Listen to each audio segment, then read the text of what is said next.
Assalamu alaikum students, this is Sanju Mahid and today we are going to talk about the Coulomb's law. First of all, I warmly welcome you all in my class. Dear students, before going to talk about the Coulomb's law, let's discuss some basic concepts. First of all, what is electrostatics? As it is clear from the name that the word electrostatics is made up of two words, electro, which means electrons or charges, and statics, which means at rest.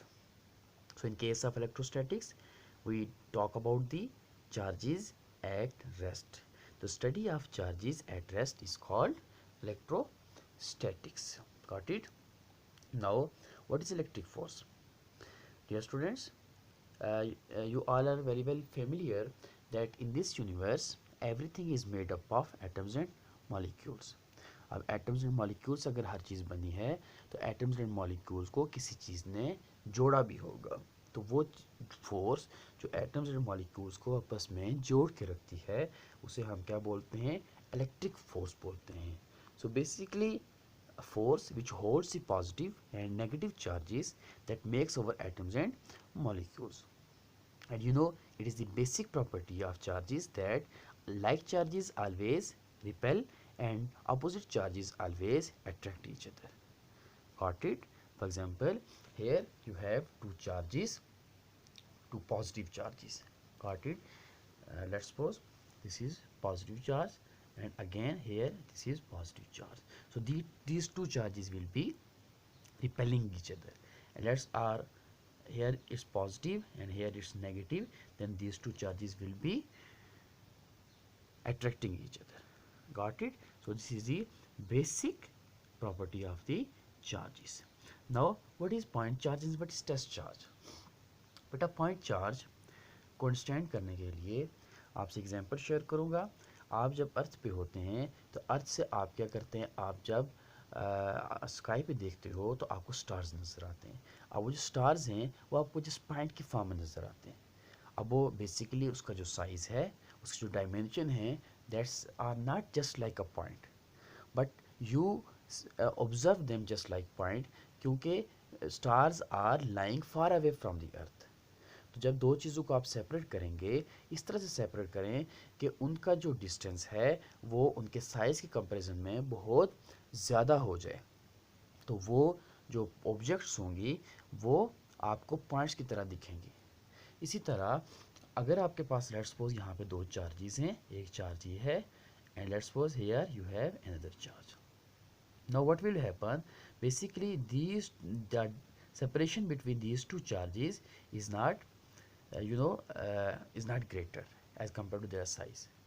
But if you increase the separation, अगर आप separation बहुत ज़्यादा कर देंगे तो आप ये देखेंगे कि जो इनका साइज़ है सेपरेशन उससे काफ़ी ज़्यादा हो गई है.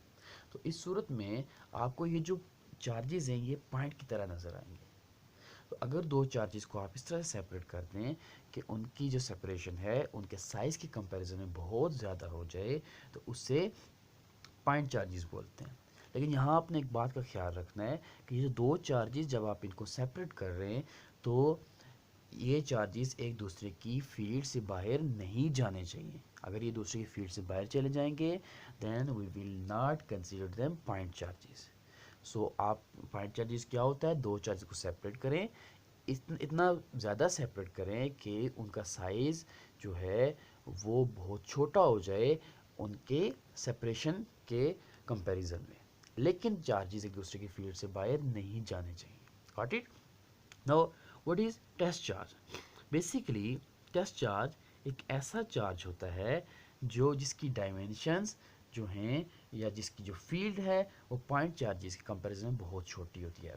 फॉर एग्जांपल यहाँ पे आपके पास ये एक पॉइंट चार्ज है और यहाँ पे एक ये टेस्ट चार्ज है. अब इसकी फील्ड तो डेफिनेटली यूँ होगी, तो इस चार्ज की जो फील्ड है वो बहुत इसके कंपैरिजन में कम होगी. तो टेस्ट चार्ज एक ऐसा चार्ज है जिसको बेसिकली हम पॉइंट चार्ज की के बिहेवियर को, उसके पैरामीटर्स को हम फाइंड करने के लिए यूज़ करते हैं. नेक्स्ट जो टॉपिक्स आएंगे वहाँ हम यूज़ भी करेंगे. तो टेस्ट चार्ज जो है ये क्या करता है? इसकी जो फील्ड है, ठीक है, वो पॉइंट चार्ज की फील्ड से बहुत कम होती है और ये ऐसा चार्ज होता है कि इसकी फील्ड का इस पॉइंट चार्ज की फील्ड पे कोई भी इफेक्ट नहीं होता। So this is called the test charge. Got it? Normally हम ये पॉजिटिव लेते हैं, टेस्ट चार्ज क्या होता है, पॉजिटिव होता है। सो ये आपके पास क्या, ये point charge and test charge. बेटा यहाँ पे आपने एक बात याद रखनी है कि कूलम्स लॉ जो है वो सिर्फ पॉइंट चार्जेस पे होल्ड करता है। जो हमारे का टॉपिक है हमारा कूलम लॉ बाकी चार्जेस पे होल्ड नहीं करता। Now here some properties of the charges, as I have already shared a video related to the properties of charges. First properties के intrinsic property of fundamental particles, जो particles हैं उनकी एक intrinsic property है कि उनके ऊपर पॉजिटिव चार्ज हो या नेगेटिव चार्ज हो। जैसे मैंने पिछली वीडियो में आपसे शेयर किया था कि आपके पास अगर क्या है, सोडियम है, ठीक है। अब सोडियम जो है इसकी कितने इलेक्ट्रॉन है, 11 इलेक्ट्रॉन्स, और इसके पास 11 क्या है, प्रोटॉन्स है, ठीक है। यहाँ पे 11 इलेक्ट्रॉन्स 11 प्रोटॉन्स। तो अब आपके पास जो टोटल चार्ज होगा वो क्या होगा, वो आपके पास 0 होगा। अब मैं यहाँ से एक इलेक्ट्रॉन को रिमूव कर देता हूँ तो फिर हमारे पास जो इलेक्ट्रॉन रह जाएंगे वो कितने रह जाएंगे, 10 रह जाएंगे। और अगेन प्रोटॉन कितने होंगे, हमारे पास 11 ही होंगे। तो total charge will be +1। So sodium will get +1 charge. Got it? Similarly chlorine के पास आपके पास कितने इलेक्ट्रॉन्स हैं, 17 हैं, 17 प्रोटॉन है। वो एक इलेक्ट्रॉन गेन करेगा तो उस पर चार्ज क्या आ जाएगा, -1 आ जाएगा, ठीक है। अब इसकी जो SI यूनिट है, SI यूनिट क्या होती है, SI यूनिट इसकी है coulomb. Got it? The next property is charge is quantized. Beta, this property is very important regarding your board exam as well as regarding your entry test. So first of all you should know what is quantization. Quantization understand करने से पहले मैं आपको यहाँ से example share करूँगा. Let's suppose आपके पास ये एक ladder है, ठीक है, ये आपके पास क्या है, ladder. अब अंडरस्टैंड कीजिएगा, लेट्स सपोज यहाँ से यहाँ तक ये जो सेपरेशन है ये कितनी है, ये मैं कहता हूँ 2 मीटर है, ठीक है। वैसे इतना फासला होता नहीं है लेकिन मैं आपको अंडरस्टैंड करने के लिए ये 2 मीटर। अगेन ये भी कितना है, ये भी 2 मीटर है, ठीक है। ये भी कितना है, ये भी 2 मीटर है, ठीक है। ये सारे का जो सेपरेशन है वो सेम सेपरेशन है। अब आप मुझे ये बताएं, यहाँ से यहाँ तक का डिस्टेंस 2 मीटर है, तो यहाँ से यहाँ तक का डिस्टेंस भी 2 मीटर है। तो क्या मैं ये कह सकता हूँ कि इस पॉइंट से लेकर इस पॉइंट तक का जो डिस्टेंस है वो कितना है, वो 2 × 2 है। Got it? अगेन इस पॉइंट से लेकर इस पॉइंट तक का डिस्टेंस है वो कितना है, वो 3 × 2 है। कैसे लिख सकता हूँ, अगेन इस पॉइंट से इस पॉइंट तक का जो डिस्टेंस है वो कितना है, 4 × 2 है। Got it? और आप देखते जा रहे हैं कि इन स्टेप्स का जो डिस्टेंस है वो किसी एक नंबर का मल्टीपल है, ठीक है। देखिए सारे 2 के मल्टीपल आ रहे हैं, 2 × 2, 3 × 2, 4 × 2, सिमिलरली 5 × 2 एंड 6 × 2, ठीक है।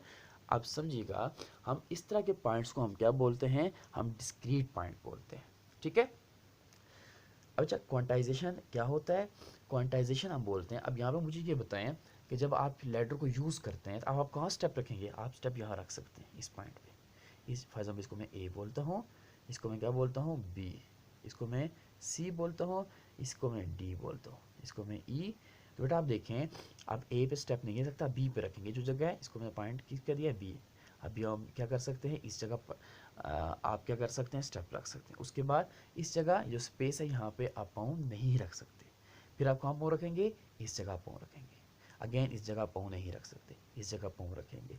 तो बेटा क्या पता चला कि this is allowed state for you, this is not allowed, this is allowed, this is not allowed, again this is allowed, this is not allowed.